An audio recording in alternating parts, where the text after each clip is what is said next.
everyone. This is Paul, coming back at you again today with another story from my time in the Jehovah's Witnesses. But first, before I get started on that, I just want to say I never imagined that as many people that would tune in to listen to what I have to say. It's been awesome. So I just really want to thank you all of y'all that have listened to my story, that have shared it, that have subscribed. I really appreciate it. I never thought this many people would actually want to hear what I had to say. So again, thank you. But today I'm going to talk about this. Actually, I'm going to talk about partner swapping. This actually happened with two different couples in two different congregations that I attended when I was growing up.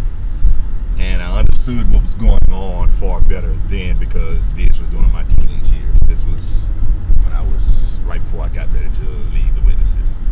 But yeah, I was in one congregation to where this couple, man and wife, and another couple, man and wife, they were spending a lot of time together.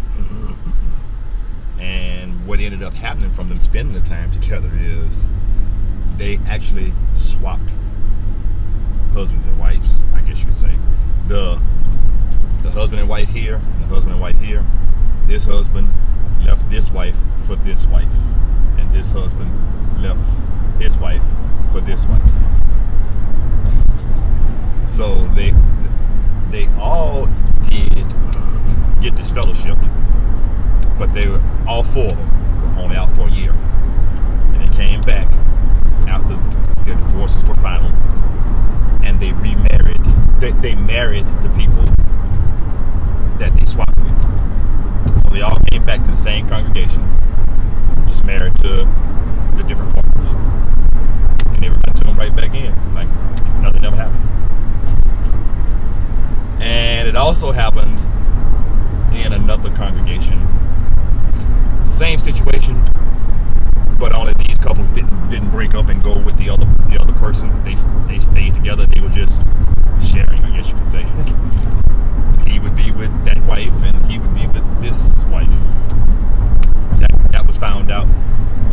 One of the couples got this fellowship. The other couple, the husband, when they called him in the judicial meeting or whatever, he lost it. He was cussing, flipping tables over, throwing bookshelves, knocking bookshelves over. Yeah, so I don't know if he was disfellowshipped, that he told them where they could stick it. I don't know. I just know he wasn't around anymore. So I would guess in his mind, he walked away.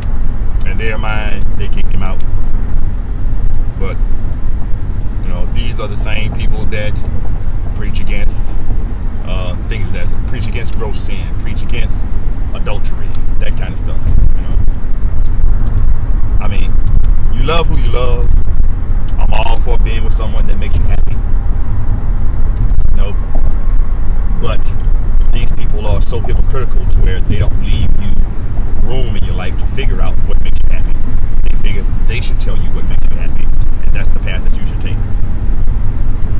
I don't agree with that, but I figure you got a lifetime to figure out what makes you happy, and nobody should take away the opportunities to find out what makes you happy.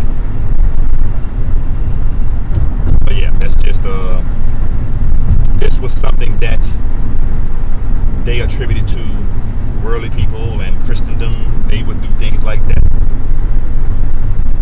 But the story I just told proves that the Jehovah's Witnesses, or the people that profess to be Jehovah's Witnesses and profess to be different from everybody else, they are no different. I'm saying that to say these people shouldn't exist. Well, not the people shouldn't exist. The religion shouldn't exist. I don't know what's going to I don't know what's going to become of the people that have wasted a lifetime in it.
But yeah, anyway, my original video today was supposed to be about the wife swapping, the partner swapping, I guess you could say. So yeah, those are my 2 experiences of that. So if you like my videos, please subscribe, like, and share.